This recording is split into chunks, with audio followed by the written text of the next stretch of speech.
Bienvenue dans le 13h de RTI 1. Bonjour à tous, voici les titres. En Côte d'Ivoire, début aujourd'hui des épreuves écrites des examens scolaires de la formation professionnelle session 2021. 22 503 candidats concernés. Le lancement de ces épreuves écrites s'est déroulé au centre bureautique de communication et de gestion dans la commune de Cocody. Toujours en Côte d'Ivoire, après AstraZeneca, le vaccin Pfizer entre désormais en jeu dans la lutte contre le coronavirus. L'Institut national de l'hygiène publique a donc procédé hier au lancement du vaccin Pfizer dans les 10 districts sanitaires de la ville d'Abidjan. Enfin, 11 terroristes neutralisés récemment lors d'une opération anti-djihadiste dans l'est du Burkina Faso. En Côte d'Ivoire, donc 22 503 candidats à l'assaut des examens scolaires de la formation professionnelle session 2021. Les épreuves écrites ont débuté ce matin à 7 h. Le lancement de ces examens écrits 2021 de la formation professionnelle s'est déroulé au centre bureautique de communication et de gestion, le CBCG, dans la commune de Cocody. Les précisions dans ce reportage de Eugène Atoubé. Depuis 7h30 ce mardi, les salles H1 et H2 du centre de composition du CBCG sont studieuses. Les candidats aux examens scolaires de la formation professionnelle, toutes filières confondues, planchent sur la première épreuve du jour, technique d'expression écrite au français. Ça parle d'un système de santé efficace pour une émergence, pour une économie émergente. C'est en rapport avec la vie de tous les jours, ce qu'on voit particulièrement. Donc, ça me séduit encore plus parce qu'on voit ces genre de cas dans les hôpitaux et des cliniques, surtout les hôpitaux publics. Voilà, ça me met très urgent pour la suite. Ouais, très. Actuellement, je suis en train de lire les tests pour voir comment je dois poursuivre mes trucs. Puis après, faire le résumé, essayer d'identifier certains trucs. Puis faire la conclusion et puis la production écrite. Ça va aller à la grâce de Dieu. Quelques instants plus tôt, une délégation du ministère de l'enseignement technique, de la formation professionnelle et de l'apprentissage procédait au lancement officiel des épreuves écrites. En l'absence du ministre Kofi Nguessan en charge de ce département, c'est son directeur de cabinet qui a la charge de donner les instructions aux organisateurs de ces examens, non sans relever tout l'enjeu que revêt cette session 2021. Session qui enregistre 22 503 candidats, composant pour le CAP, le BEP, le BT et le BP. Il s'agit là de diplômes professionnels que nous délivrons. Et c'est des diplômes qui donnent accès au marché de l'emploi. Et il faudrait que les entreprises qui viennent embaucher nos diplômés aient une très bonne image des diplômes que nous délivrons. Les 22 503 candidats se répartissent dans 86 spécialités des secteurs industriels et tertiaires. Les premiers résultats sont attendus le 9 juillet prochain. Début aujourd'hui en Côte d'Ivoire des épreuves écrites des examens scolaires 2021 de la formation professionnelle dans les régions de Gbeke, dans le centre, et du Hambol, dans le centre-nord. À noter 1565 candidats répartis dans 6 centres de composition. Le point avec Soro Corona de RTI Bouaké. Collège d'enseignement technique, CET de Bouaké. Établissement choisi pour le lancement officiel des épreuves écrites de fin de cycle de l'enseignement technique et de la formation professionnelle. Candidats, surveillants, membres des secrétariats ont tous répondu présents pour ces premiers jours de composition du brevet des techniciens BT. Pour des examens crédibles, les consignes sont claires. Pas de fraude. J'espère que personne ne se fera prendre ce matin pour tricher. Il faut que le diplôme soit crédible. Donc nous devons cesser de tricher. Concentrez-vous. Ce n'est pas compliqué. Dans les régions de Gbeke et du Hambol, ils sont 1565 candidats répartis dans 6 centres de composition dans les filières tertiaires et industrielles. C'est par l'épreuve de la technique d'expression que l'examen a débuté. Épreuve jugée abordable par les candidats. Les sujets sont abordables, je pense que ça peut aller. Je suis confiante parce que, ce sont des trucs qu'on a déjà vus en classe. En classe aussi, on nous a proposé des sujets d'examen, donc ce n'est pas la première fois qu'on va. Le sujet parle de la santé la santé de la population. Oui, je comprends le sujet. Je suis confiant, très confiant. Pour de meilleurs résultats, la direction régionale de l'enseignement technique, de la formation professionnelle et de l'apprentissage de Bouaké a mis en place sa stratégie. Cette année, je crois que tout a été fait. Pour achever, il y a eu même des tests dans chaque établissement pour voir effectivement le niveau de chaque élève. Voilà, donc on est rassuré effectivement qu'au niveau de Bouaké, avec l'ensemble des élèves que nous avons, nous allons vers les 100%. Les épreuves écrites du BT session 2021 prennent fin le vendredi prochain. Les résultats sont prévus dans 2 semaines. En Côte d'Ivoire, ils sont 22 503 candidats. Demain mercredi, débuteront les épreuves écrites du certificat d'aptitude professionnelle CAP. Les plus jeunes du cours moyen 2, le CM2, fixés aujourd'hui sur leur sort. En effet, la proclamation des résultats du certificat d'études primaires et élémentaires, le CP session 2021, est tombée aujourd'hui. Taux de réussite 52,51% contre 95,31% l'an dernier. Un club d'éthique et d'intégrité en milieu scolaire installé récemment à l'école primaire publique Tchotchoraf PPU de Dabou dans la région sud du pays. Cérémonie en présence de Epiphane Zoro-Bibalo, le ministre de la promotion de la bonne gouvernance, du renforcement des capacités et de la lutte contre la corruption. Les précisions de Jean Djadji.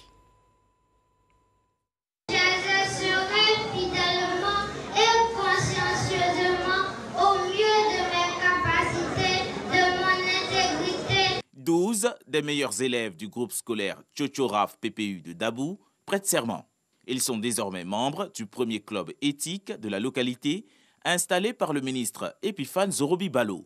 Ces enfants, encadrés par leurs parents et des responsables régionaux de l'éducation nationale, auront la charge de promouvoir les valeurs de l'excellence et de lutter contre la tricherie en milieu scolaire. Nous avons été sollicités ici à Dabou pour passer un message important sur l'intégrité, d'encourager l'excellence. Les meilleurs enfants ont été primés pour que ce soit une source d'émulation non seulement pour eux-mêmes, mais une source d'émulation pour tous les enfants, non seulement de Dabou, mais tous les enfants de la Côte d'Ivoire. Le ministre de la promotion de la bonne gouvernance, du renforcement des capacités et de la lutte contre la corruption, Epiphane Zoro-Bibalo, s'engage à instituer le club éthique dans tous les établissements primaires et préscolaires de la direction régionale de l'éducation nationale et de l'alphabétisation de Dabou.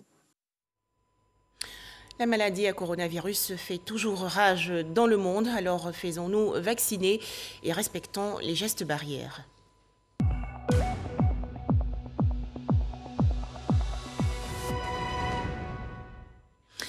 En Côte d'Ivoire, 3 nouveaux cas de coronavirus enregistrés hier par le ministère de la Santé, de l'Hygiène publique et de la couverture maladie universelle. Le pays compte maintenant 48 047 cas confirmés de coronavirus, 47 487 personnes guéries, 308 décès et 252 cas actifs. À noter que le 20 juin dernier, 7 459 doses de vaccin AstraZeneca contre le coronavirus ont été administrées, soit un total de 733 375 doses administrées. Justement, un nouveau vaccin en jeu dans la lutte contre le coronavirus en Côte d'Ivoire. Il s'agit du vaccin Pfizer. L'Institut national d'hygiène publique a donc procédé hier au lancement du vaccin anti-coronavirus Pfizer dans les 10 districts sanitaires de la ville d'Abidjan. Les précisions de Jean Djadji. Centre de vaccination anti-Covid de Trècheville. Il est 8 h du matin. Les agents du dit centre acheminent de nouvelles préparations médicales et biologiques anti-Covid vers les postes de vaccination. C'est le lancement du vaccin Pfizer sous la supervision des services compétents du ministère de la Santé, de l'Hygiène publique et de la couverture maladie universelle. L'Organisation mondiale de la santé, OMS, accompagne les populations cibles dans cette opération de masse. Vous verrez que tout autour de nous, dans certains pays qui ont réussi des taux de vaccination suffisamment importants, on est même en train de petit à petit d'alléger les mesures, n'est-ce pas, les mesures barrières. J'encourage tout un chacun à se faire vacciner contre la Covid-19. C'est une question de santé publique, c'est donc un devoir citoyen. Il y a une petite consultation, qu'on pose des questions, pour savoir si on a des pathologies chroniques, si on est allergique. Mais bon, ce sont des questions de routine. 100 620 doses de vaccins Pfizer sont disponibles pour les 10 districts sanitaires de la ville d'Abidjan. Le ministère de tutelle invite aussi les populations déjà vaccinées à respecter les consignes de prévention. Le vaccin va être déployé seulement sur la ville d'Abidjan. Vous l'avez dit, il y a des contraintes en termes de conservation. C'est un vaccin qui doit être conservé à moins 80 degrés et ensuite être ramené entre plus 2 et plus 8 degrés avant d'être administré. Nous attendons aussi du vaccin AstraZeneca pour que ceux qui ont déjà fait le vaccin AstraZeneca puissent avoir leur deuxième dose. Ce ne sont pas les mêmes types de vaccins. Donc ceux qui font le Pfizer aujourd'hui doivent continuer leur deuxième dose dans 3 semaines. Ceux qui ont eu le vaccin AstraZeneca attendront que nous ayons un nouvel approvisionnement et vont faire leur deuxième dose d'AstraZeneca. Je voudrais dire à la population de ne pas s'inquiéter.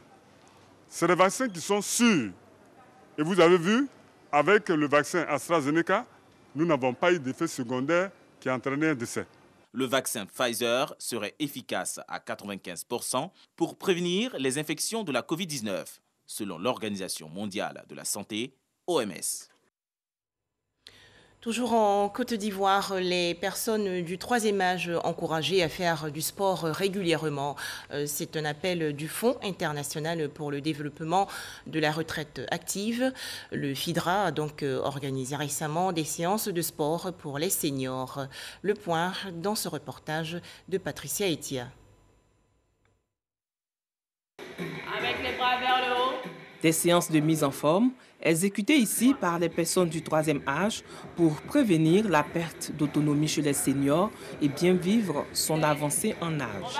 Cette initiative du FIDRA, le Fonds international pour le développement de la retraite active, en partenariat avec le ministère des Sports, vise à maintenir une pratique physique régulière chez les personnes du 3e âge. Nous avons initié ces séances de mise en forme physique pour leur permettre donc de garder une meilleure santé physique, psychologique et morale à travers la pratique de ces mouvements physiques sportifs. Lama, retraité, à 71 ans révolus, ne tarit pas d'éloges sur les bienfaits du sport sur sa santé. Regardez, non? Je ressemble à quelqu'un qui a 71 ans. Bon, alors, on ne peut pas dire beaucoup plus que ça. Ce sont ces activités-là que nous avions faites. Des éloges soutenus par le coach qui indique que le sport lutte au développement du stress, aux situations de déprime et d'isolement, surtout chez les personnes du 3e âge. Si ces seniors, ces aînés-là, peuvent faire 3 séances d'1 heure, de 45 minutes à 1 heure par semaine, c'est l'idéal déjà. Cela est suffisant pour garantir une bonne santé, pour éviter les maladies métaboliques. Cette journée sportive a permis au FIDRA de réaliser plusieurs séances qui vont permettre d'alimenter les différents sites de la structure afin d'encourager les personnes à la retraite à la pratique régulière du sport. Poursuivons avec ce communiqué de la Commission électorale indépendante, la CEI. Ce document est lu par Jean Djadji. Décision numéro 007, CEI, SNP, CC, du 21 juin 2021 portant publication de la liste provisoire des candidats aux élections partielles des sénateurs du 31 juillet 2021.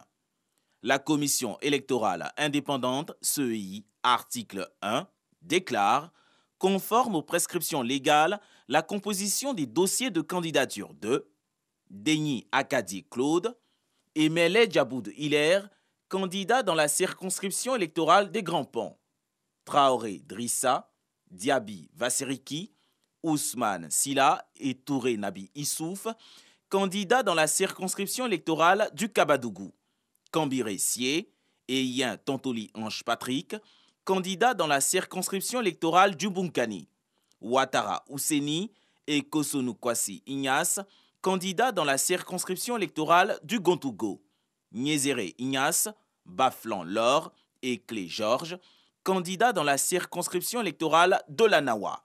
Article 2 déclare éligibles les surnommés Article 3 indique que tout électeur peut contester devant le Conseil constitutionnel la présente décision dans un délai de 3 jours francs à compter de la date de publication de la liste des candidats par la CEI. Article 4. La présente décision sera publiée au journal officiel de la République de Côte d'Ivoire, au siège de la Commission électorale indépendante, sur le site de la CEI et par tout autre moyen. Décision délibérée par la Commission électorale indépendante en sa séance du 21 juin 2021.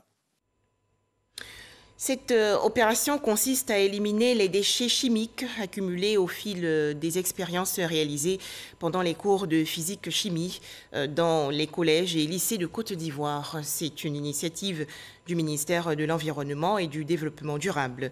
Pour la phase pilote de cette opération intitulée « Éliminons les déchets dangereux de nos écoles », 18 établissements scolaires ciblés.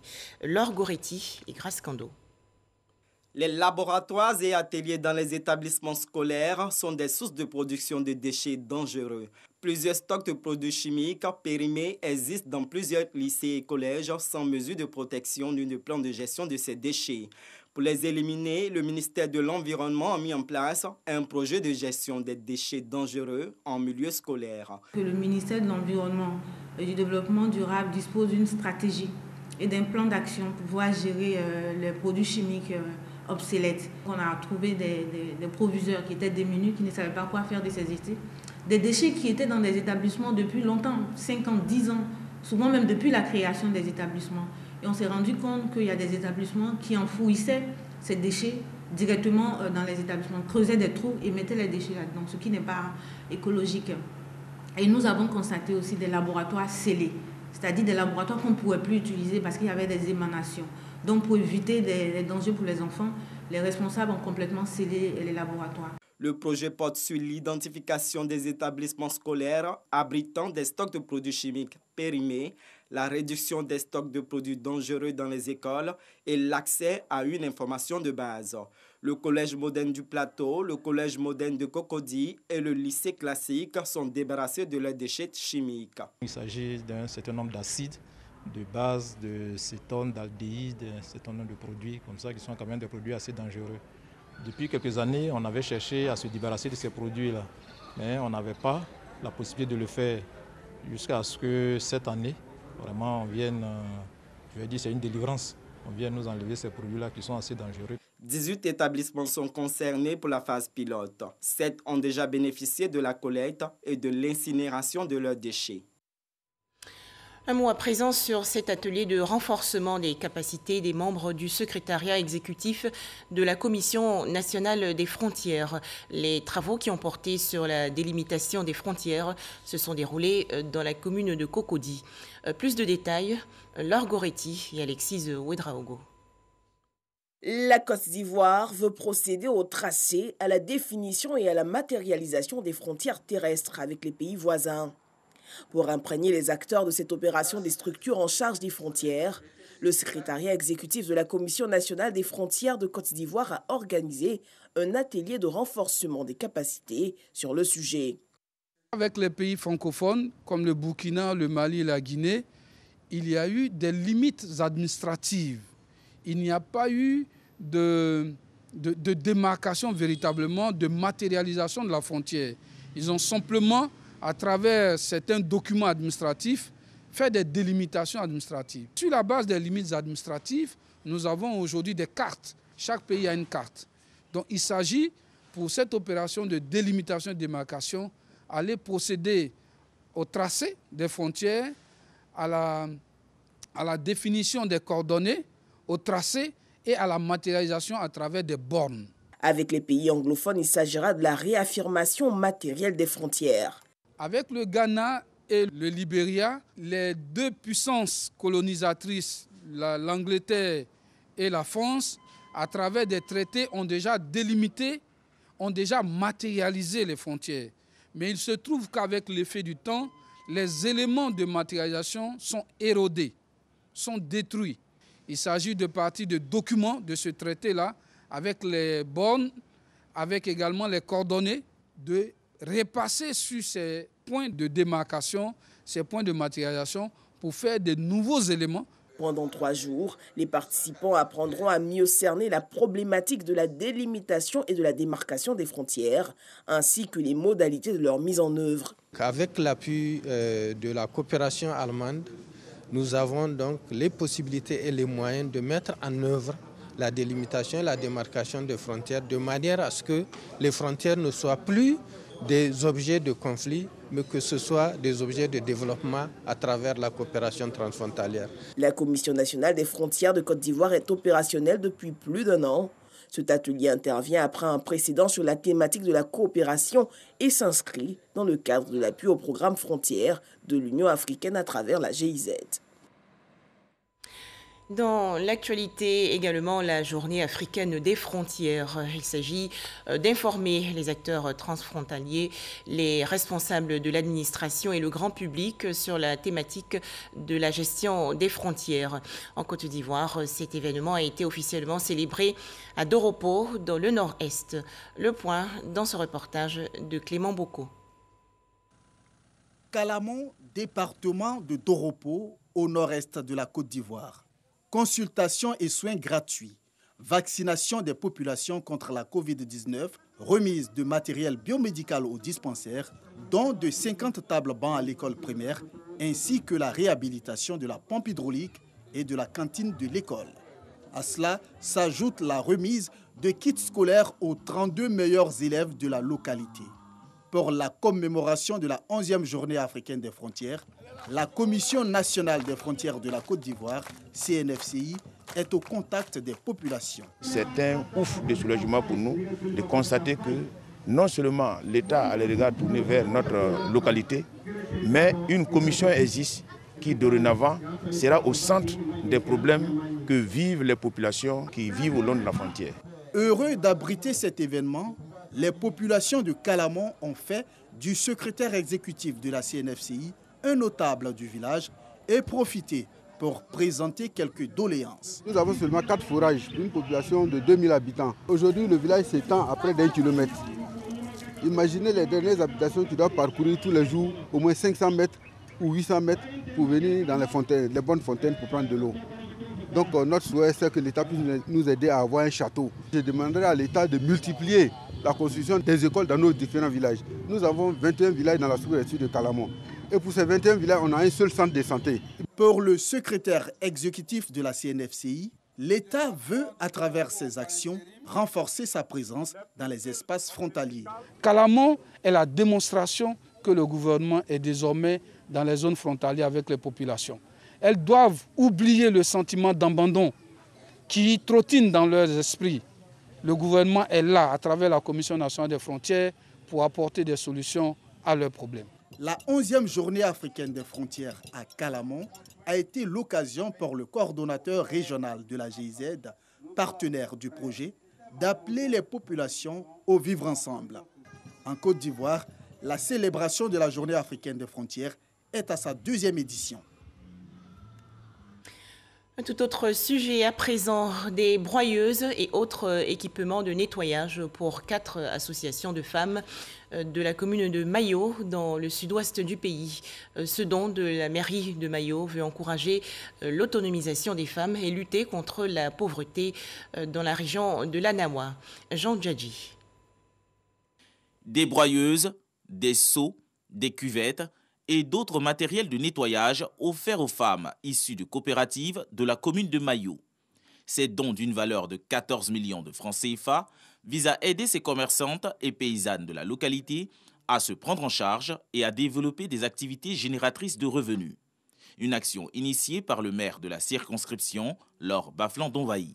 Les femmes de Mayo ont exprimé leur gratitude à leur bienfaitrice. Je suis très contente parce que ça va vraiment améliorer notre condition de vie. Nous, femmes, qui faisons le manioc, nous faisons les dérivés du manioc, de la transformation, commercialisation jusqu'à la production. Nous avons offert 11 broyeuses aujourd'hui pour aider les femmes à s'autonomiser dans leurs différentes activités. Ça va les rendre plus autonomes, mais surtout on a offert des broyeuses à des femmes qui ont leur association légalisée. On les encourage à se regrouper. Ensemble, elles arriveront plus à progresser. Mais aussi, on leur a dit, cette cérémonie nous a permis de leur donner des conseils sur comment bien vivre et sur la salubrité. Les activités économiques des 5000 femmes de la commune de Mayo reposent essentiellement sur le commerce des produits vivriers et des produits maraîchers. Comment prévenir les avortements à risque? Question au centre d'un atelier qui s'est déroulé récemment à Soubré, dans la région sud-ouest du pays. Retrouvons Jean Djadji. La réduction du taux élevé d'avortements clandestins au centre d'un atelier à Soubré. Une initiative de l'ONG IPAS, Innovation for Poverty Action. Leader d'opinion, responsable d'associations et membres de la société civile planchent sur l'élaboration d'un cadre réglementaire des avortements sécurisés. En 3 jours de discussion, les participants ont amélioré leurs connaissances sur les droits en matière de santé sexuelle et reproductive. Cet atelier de clarification des valeurs vise à améliorer la perception que les populations dans leur ensemble, également les autorités ont autour de la question de la santé sexuelle et reproductive, plus précisément en ce qui concerne l'avortement sécurisé. Donc cet atelier va effectivement contribuer à améliorer les mauvaises perceptions et permettre aux uns et aux autres de mieux comprendre les implications en termes de prise en charge. 18% de la mortalité maternelle sont liés aux avortements et en forte corrélation avec les grossesses à risque, selon le ministère de la Santé, de l'Hygiène publique et de la couverture maladie universelle.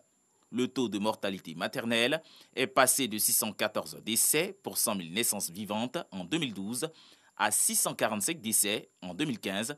L'atelier a conclu à la mise en place d'une plateforme multisectorielle pour mener des actions de sensibilisation et des plaidoyers en faveur des droits à la santé sexuelle.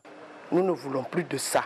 On demande aux autorités de prendre vraiment la loi là à bras le corps pour qu'on puisse sauver des vies humaines. L'État doit prendre plus de dispositions pour que les avortements sécurisés soient connus de tous.